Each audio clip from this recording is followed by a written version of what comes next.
by day.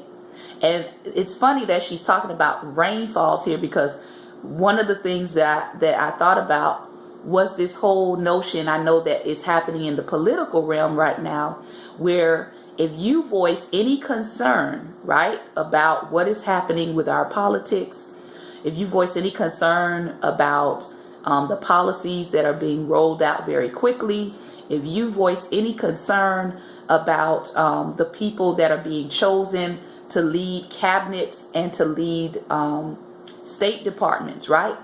People are saying, oh, you're being too sensitive, you're being a snowflake, all of these things that they're calling people. But somebody came to realize that, hey, millions of snowflakes all combined create a blizzard. And so all of the quote unquote little snowflake people are getting together and they're making their voices heard, and they're creating what they call a blizzard, right? Because they're saying, you're not going to shut us up. You're not going to shut us down. We're not going to be quiet about what we see. We're going to call it out. We're going to continue to speak out until we can't speak out anymore. So again, those little snowflakes, right, that people call people who actually care about what's happening in our country and our society, those snowflakes are joining together and they're creating a blizzard. And that blizzard, as we know, is interrupting people's day. It's interrupting traffic. It's interrupting banking. It's interrupting a lot of different things because people are realizing the power of coming together to create this cumulative success that she's talking about. So let's take a look at what else she says here. In business and in life, we must patiently take the steps that combined will lead to the success we crave. We must remember that success is not a destination, but a process. Somebody needs to write that down. Success is not a destination, but a process. As long as we are engaged in the process or processes of what we want to be doing, we can consider ourselves a daily or even hourly success. Then she says, my sister Kathy had wanted a new house. Thank you. My sister Kathy had wanted a new house for 15 years. As the wife of a farmer, however, she knew that the land's needs must come first and decorating desires should come second. She finally settled on redecorating the old farmhouse they lived in and decided to rejoice in the new carpet and furniture when it arrived. Though she did her best to make a silk purse out of a cow's ear, she continued to pray for her ideal. Then, one hot summer's night, lightning hit a nearby power line, and the resulting surge of electricity set one of the children's rooms on fire. The family escaped, only to watch helplessly as their house burned to the ground before the fire trucks from the distant city could arrive. The next day, Kathy, her husband Ben, and the 3 children wandered through the ashes in shock. Now even the house they'd had was gone, and since it had been such an old structure, the insurance did not cover the replacement cost. To make things worse, the rain had destroyed the cotton crops, so there would be little or no money left to rebuild. They moved into another old house on the farm, which was worse than the former one, and began to regroup. Kathy, now in mourning, tried once again to beautify an old structure. However, Ben knew that success was cumulative. He drew up a new house plan based on Kathy's long expressed wishes. He gathered his farm workers, and from the mud, straw, and clay on the farm, they began making adobe bricks, one by one. As money came in, they started construction on the new home, built on the foundation of the old one. When the money was tight, they stopped. One season, the floorboards were ruined because there hadn't been enough funds to put up the roof before the rains came. They had to be pulled up and completely replaced the next spring. Yet every day after hours, Ben and his farm workers built using the tools and resources they had. Finally, 5 years later, Kathy, Ben, and the kids moved into their new 6,000 square foot adobe dream home. The cotton crops had been good for 3 consecutive years, And not only was the house paid for in cash, but every brick in it had been made by hand, shaped by her husband from the land she loved. Ben became my hero, not because not even fire and lightning had stopped him from finally completing my sister's dream. The kingdom of heaven is like a farmer, Mark 4:3. Jesus knew that success is cumulative. Now that is, oh Lord, that was a story. Can you imagine building a house by hand, literally creating the bricks from what you have in the ground, and then taking 5 years to build your dream house? Even though you had things happen, as they said, like rain, not having enough money, having to delay, having to slow down your process, having to pull up some things, right? And then redo them because of weather issues. But he finally got the house built. He finally got the house built. And so, questions for you today. Which efforts of yours will be cumulative? Look around at what you are doing now. Think about your end goal, but also think about what are you doing now that's going to cumulatively build. I think about one of my projects that I worked on for an entire year, a little bit over a year, and that was my music project. That project had been the culmination of about 20 years of songwriting and singing songs to myself, and sometimes singing them to a few friends who would, listen to me. But mainly singing these songs to myself, writing these songs when I was in different places in my life, whether it was a place of loss or whether it was a place of hope for something new or something different. And looking at the process that I went through to create my first full-length CD, it didn't happen overnight. I had to save up money. I had to go into the studio at specific times. Sometimes it would be early in the day. Sometimes it would be in the evening. Sometimes it would be during a weekday. Sometimes it would be during a holiday while everybody else was, enjoying their holiday. I was in the studio putting in the work to produce an album. And it took me a little over a year to complete all of the songs and then get those songs edited and get them mastered, get them ready for distribution, do the cover design, the photography, which my husband did, excellent job. And so those were cumulative efforts that led to a final project. So when people say, well, how long did it take you to get that done? I could say 20 years or I could say 1 year, right? But the reality is it didn't happen overnight. And sometimes we get frustrated because we have things in our life that we just wish we could just close our eyes and open our eyes and it's done, right? It's completed. But there are certain efforts in your life that are going to be cumulative. And now that the project is finished, there's still more to do, right? I've still got to contact radio stations. I've got to contact those who host events, gospel events, and those kinds of things to really push the project and to really get the music out there to a larger and a wider audience. So again, that's one area of success. And then we know in our life, we're going to have many multiple successes that continue to build. What kind of music is it? It is Christian contemporary. And it's a mix of a cappella, it's a mix of jazz, and a little bit of what I like to call urban folk music. Lots of guitar, lots of trumpet, lots of saxophone.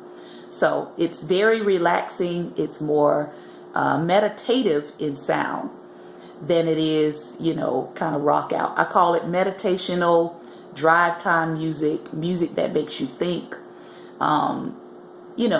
A lot of the reviews that I've gotten on it is it's thinking music for a lot of people. They put it in, they let it play, or they let certain songs, put on repeat, and they're able to think, and they're able to focus, and they're able to concentrate. So, yes, thank you, Rochelle. How can you get it? You can go to cdbaby.com/Shantae Charles. If somebody can type that for me. cdbaby.com/Shantae Charles. And even if you go to cdbaby.com and you type in my name, Shantae Charles, thank you. If you type in my name, Shantae Charles, it'll bring up the record itself. Thank you, Rochelle. cdbaby.com/Shantae Charles. Another question she has here is, where in your life or your work are you expecting instant success? Because sometimes we have to be honest with ourselves and say, I didn't think this was going to take that long. No problem, Trinity. I didn't think it was going to take that long. But, okay, God, now that I have this expectation that may be unrealistic, help me to turn it into a realistic expectation, right? And so you have to evaluate your own life, and you have to say, where in my life or work was I expecting something to be an instant success, and it didn't turn out that way? The last question she has is, what resources do you have that you can begin shaping by hand? Remember, she gave the example of her brother-in-law, how they literally took the mud and the clay and they began shaping their own bricks for their own house. What resources do you have that you can begin shaping by hand? Some people say, I want to write a book. What are your immediate resources that you have to get started? Maybe you don't have a computer. Maybe you don't even have a tablet. But do you have pen? Do you have paper? Do you have somebody that you can borrow a laptop from? You have a library. Libraries have computers. Do you have a jump drive? You can start typing. Yes, it is called heartbeats and hot coals. You have, you've got a pen, you've got paper. You may have a local library that's near you, and you're able to go there maybe an hour or two in your day or several times a week and get started typing, saving your work to a jump drive until you have a completed work. So the question is, what resources do you have that you can begin shaping your future by hand? Remember, Jesus shaped the invisible, and Jesus knew that success is cumulative. So that is my Wisdom Wednesday for today. And if anybody has any, yes, John, you have said and noted that. So what are you going to do about it? What are you going to do about your journey? How are you going to focus more on your journey? Right? If anybody has any prayer requests today, you can go ahead and either post it, or you can email me at reachshante@gmail.com, and I will take your prayer request and I will pray over it, and I will actually type you back a prayer. All right. Have you looked at freelancing? Because I know you say you need a job, right? And then you want to start writing, but there's actually lots of resources online where you can earn money freelancing, or you can earn money writing short articles or articles for other people. Also, John, check out Fiverr. I'm not sure if you've heard of Fiverr. I believe it's fivrr.com, fivrr.com, where you can offer different services for people. And people go on there all the time. And you can offer services at $5 for whatever you do. Whether it is, yes, I think it's FIVRR. I could be wrong though. Right. And if you signed up for Fiverr and you utilize Fiverr, it would actually help you. Yes, it would actually help you to get small projects done while earning money. Because if writing is your thing, then I would suggest, I would definitely recommend that you look into jobs that you can do that are quick jobs that you can earn some income in. Great. Thank you, Bespoke. And Upwork.com.